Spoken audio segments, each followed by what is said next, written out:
किती दिवसाचा बिझनेस आहे, 10 दिवस लावशील आणि बंद करतील. तर त्यांना मला सांगायचं आहे, गणपती बाप्पा हे 10 दिवसासाठीच येतात आणि उकडीचे मोदकसुद्धा लोकं 10 दिवस खातात.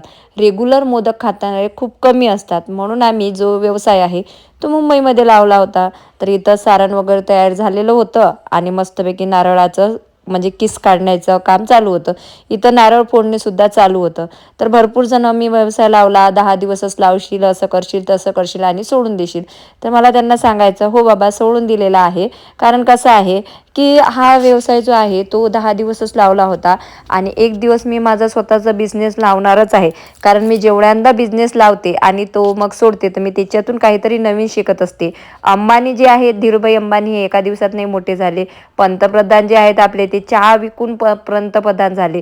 काही ना काही झालेच ना. सांगायचं एकच गोष्ट आहे, की छोट्यातूनच सुरुवात होत असते. नंतर त्या गोष्टीची मोठी गोष्ट होत असते. म्हणजे थेंबे थेंबे तळे साचे. छोट्यातून छोटाच व्यवसाय हा मोठा होत असते. त्याच्यामुळे तुम्ही टेन्शन घेऊ नका. जाणार पैसे, मेहनत तर माझी जाणार, बरोबर आहे ना?